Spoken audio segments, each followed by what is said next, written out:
Hello everyone, how are you all? Once again, you are most welcome to the YouTube channel of English Guru SK Sir. दोस्तों, मुझे पूरी उम्मीद है कि आप लोगों को मेरी सारी वीडियोस बहुत पसंद आ रही होंगी और आज आपके सामने फिर एक नए टेंस के साथ हम उपस्थित हैं एक नया वीडियो लेकर। इस वीडियो को बिल्कुल ध्यान से देखें और दोस्तों एक बार फिर कहना चाहूँगा कि वीडियो को पूरा देखें, उसे स्किप नहीं करें, क्योंकि अगर आप किसी भी वीडियो को स्किप करते हैं तो उसमें जो कंटेंट हम आपको बताते हैं, जो रूल्स हम सिखाते हैं, वो आप पूरी तरह से समझ नहीं पाते हैं। तो दोस्तों वीडियो को पूरी देखें, लाइक करें, कमेंट करें और चैनल को सब्सक्राइब करें।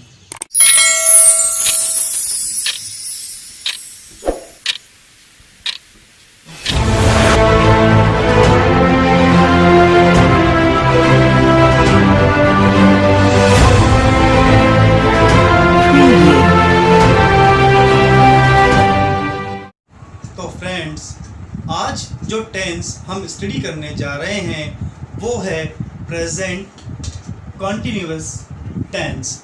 इससे पहले मैंने आप लोगों को present indefinite, past indefinite and future indefinite से के बारे में जो वीडियो बनाए थे और उनकी कंपैरिजन टेबल आपको वीडियो में अच्छी तरह से समझा दी थी। आज हम बात कर रहे हैं प्रेजेंट कंटिन्यूअस टेंस की। जैसा कि हर टेंस को समझने से पहले हमें उसके पहचान शब्द यानी कि उसको हम आइडेंटिफाई कैसे करें ये हमें पता होना चाहिए। तो दोस्तों, हिंदी के सेंटेंस का जो लास्ट वर्ड होगा वो रहा है, रही है, रहे हैं, या बैठा है, बैठी है, बैठे हैं, या पढ़ा है, पढ़ी है, पढ़े हैं, या खड़ा है, खड़ी है, खड़े हैं, या लेटा है, लेटी है, लेटे हैं। ये पहचान के इतने सारे वर्ड्स प्रेजेंट कंटिन्यूस टेंस के होते हैं। हम सिर्फ ये समझते हैं कि जो रहा है वही, नहीं, ऐसा नहीं होता है। बाकी ये जो शब्द हैं, बैठा है, खड़ा है, ये सब भी प्रेजेंट कंटिन्यूस से ही बनाए जाते हैं। आप देखो, ये पहचान शब्दों को हम एक उदाहरण से देख लेते हैं। मेरा मित्र आजकल कोई नया व्यवसाय शुरू करने की योजना बना रहा है। तो लास्ट वर्ड जो हमने देखा, रहा है, that means this is present continuous tense. Clear friends? अब हम बात करें तो ये जहां पर कंटिन्यूअस वर्ड आ गया, जहां पर ये कंटिन्यूअस वर्ड आ जाता है दोस्तों, तो वो काम कभी भी पूरा नहीं होता है, वो अपूर्ण कार्य होता है, वो लगातार चल रहा होता है। तो उसे इनकम्प्लीट वर्क के कारण हम प्रोग्रेसिव टेंस भी कहते हैं, मतलब चल रहा है। तो अपूर्ण कार्य यानी काम अधूरा होने के कारण और वो लगातार चलते रहने के कारण ये एक प्रोग्रेसिव टेंस भी होता है। दोस्तों, ये टेंस हमें यह बताता है कि बात करते समय भी वो काम जारी है, वो काम लगातार चल रहा है। जैसे मैं पढ़ा रहा हूँ, तो ये क्या है? ये है प्रेजेंट कंटिन्यूअस टेंस, क्योंकि जिस टाइम मैं बात कर रहा हूँ तब मैं पढ़ा भी रहा हूँ। ठीक है दोस्तों, अब बात करते हैं हम चारों तरह से जो इनके पैटर्न होते हैं, जो सूत्र होता है कि किस तरह से इंग्लिश बनाई जाएगी। तो बात हम करें सब्जेक्ट। देखो दोस्तों, subject, first form, object, subject, first form, object, subject, first form, object. कुछ याद आया? ये प्रेजेंट इंडेफिनिट टेंस का ही पैटर्न है, अगर आप लोगों को याद आया हो। करना क्या है? जब कंटिन्यूस शब्द हमारे दिमाग में आ जाता है, जब हमें पता लग जाता है कि काम पूरा नहीं हुआ है, वो लगातार चल रहा है दोस्तों, तो वहीं पर आईएनजी का यूज किया जाता है। मैंने कई लोग ऐसे देखे हैं कि वो सभी टेंस में, हर सेंटेंस में वो वर्ब में आईएनजी लगाने की कोशिश करते हैं। क्योंकि मैं कई सालों से पढ़ा रहा हूँ और मैं देखता हूँ कि जब मैं स्टूडेंट्स को एक सेंटेंस देता हूँ, फॉर एग्जांपल कि वह लड़का रोज गेंद से खेलता है, अब इसका सेंटेंस बनना चाहिए that boy plays with a ball every day, लेकिन उसे क्या बनाते हैं?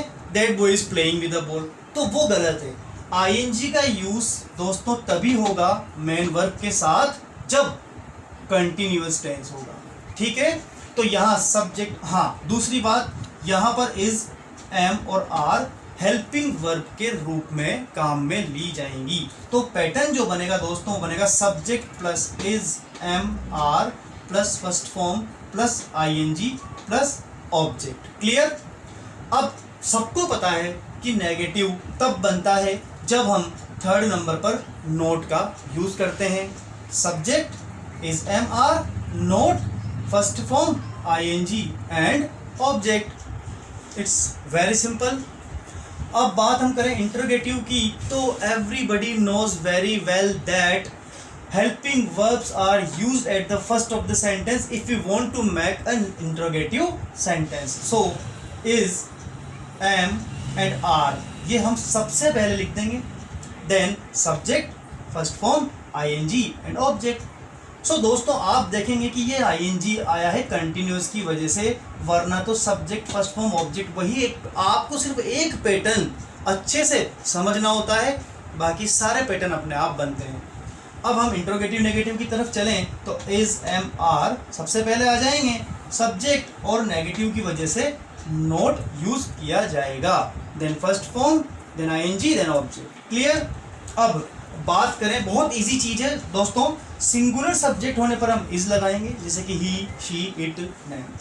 प्लूरल सब्जेक्ट के साथ हम आर का यूज करेंगे, जैसे we, you, they and many plurals, और आई के साथ हमेशा एम का यूज किया जाता है, आप अच्छी तरह से जानते हैं। चलिए दोस्तों, अब हम बात करते हैं एक सेंटेंस को हिंदी से इंग्लिश में बनाने की, और जानबूझकर मैंने आज एक बड़ा सेंटेंस लिखा है जिससे कि मैं आपको वो बात भी और क्लियर कर सकूं कि हमें सबसे पहले 4 चीज़ों को ढूंढना होता है। आपको बताया था मैंने, subject, helping verb, main verb and object, ये चारों को हम पहले ढूंढेंगे और बाकी एक्स्ट्रा वर्ड्स को बाद में। जैसे कि ये तो है आपका सब्जेक्ट, क्योंकि मेरा मित्र शुरू योजना बना रहा है, मेरा मित्र, ये इसके बाद योजना बनाना, ये मेन वर्ब है, इसके लिए एक हेल्पिंग वर्ब लगेगी और इसके लिए एक ऑब्जेक्ट हम देखेंगे। ठीक है, तो सबसे पहले हम लिखेंगे मेरा मित्र, तो यहाँ पर आएगा माय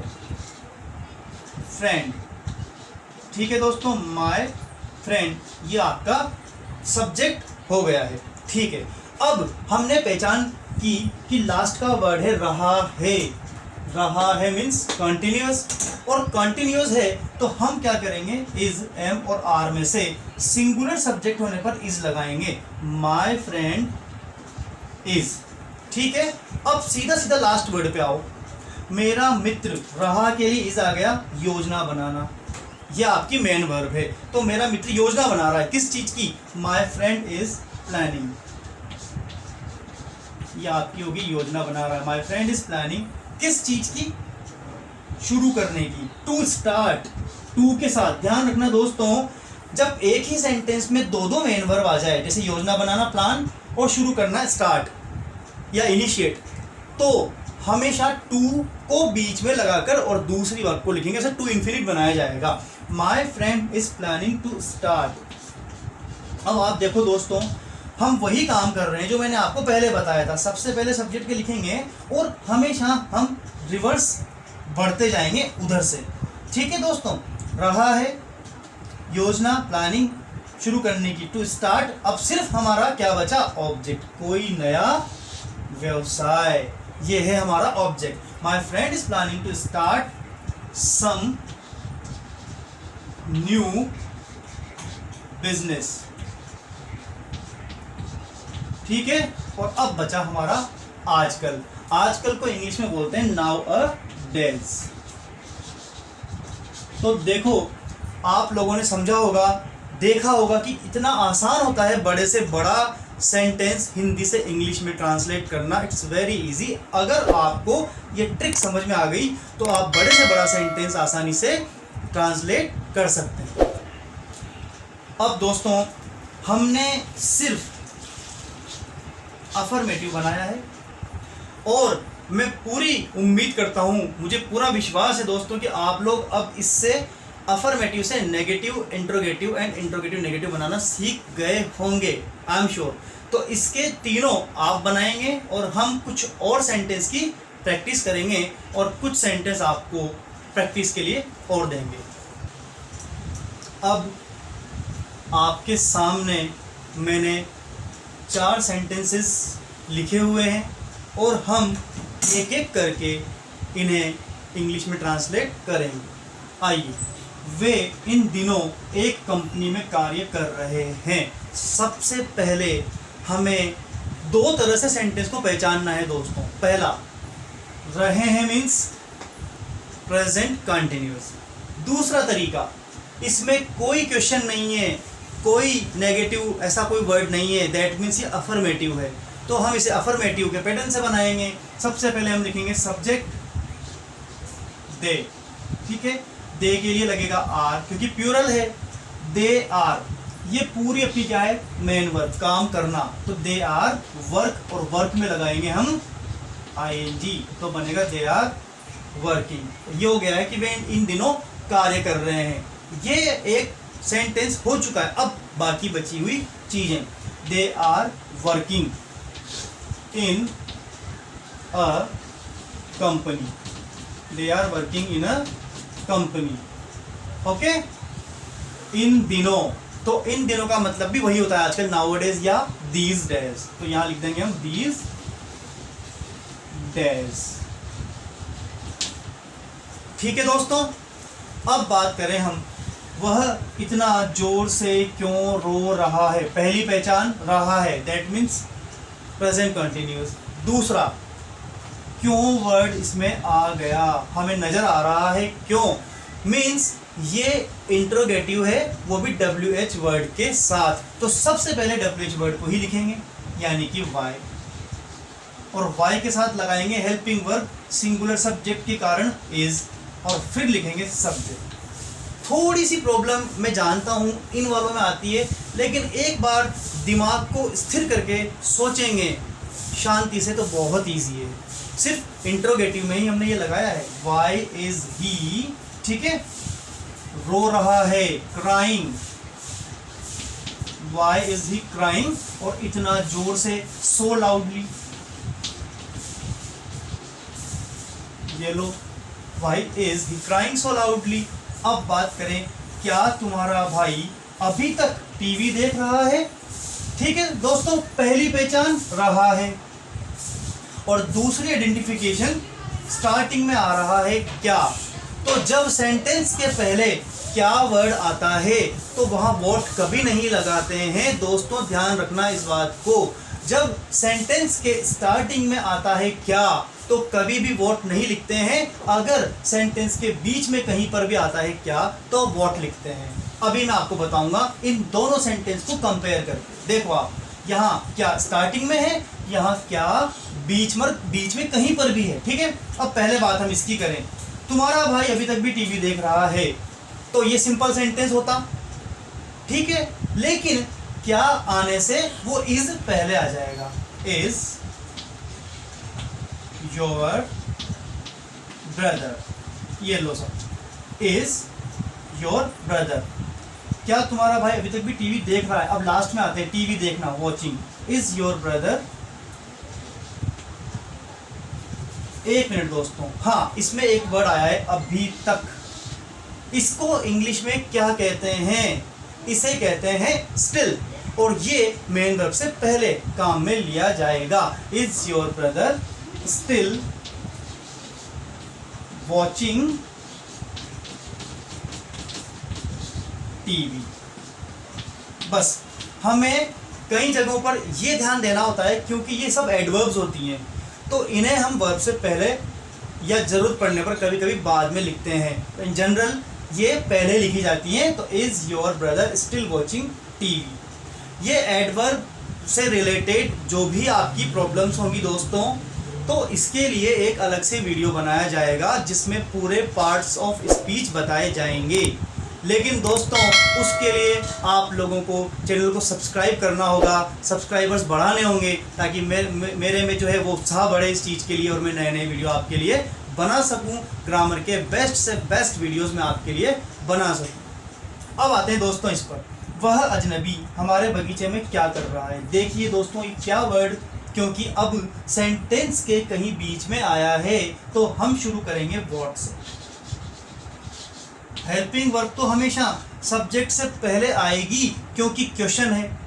जब भी क्वेश्चन होता है, जब भी इंट्रोगेशन होता है, तो हेल्पिंग वर्ब सब्जेक्ट से पहले आती है और सब्जेक्ट है वह अजनबी। तो what is that stranger, what is that stranger. ठीक है दोस्तों, व्हाट इज दैट स्ट्रेंजर। अब बचा क्या, कर रहा है यानी कि डूइंग, जहां पर भी रहा है वहां पर ING. What is that stranger doing, हमारे बगीचे में, इन आवर गार्डन। तो दोस्तों बहुत आसान होता है हिंदी टू इंग्लिश ट्रांसलेशन, थोड़ा सा समझना होता है और आप लोगों को मैं जिस तरीके से बता रहा हूँ आई एम डैम श्योर कि आप लोग बहुत आसानी से इन सबको समझ जाएंगे। तो दोस्तों आज आपने प्रेजेंट कॉन्टिन्यूस टेंस को समझा, उस सेंटेंस के जो रिलेटेड कुछ सेंटेंस थे उनको हिंदी से इंग्लिश में ट्रांसलेट करना भी सीखा। अब आप लोगों को प्रैक्टिस करने के लिए मैंने कुछ सेंटेंस यहाँ लिखे हुए हैं, आप उन सेंटेंस की अच्छे से प्रैक्टिस करना और कुछ सेंटेंस आप अपने मन से भी हिंदी में लिखकर उनकी इंग्लिश बनाना। आप आराम से इसका स्क्रीनशॉट ले सकते हैं। Thank you friends.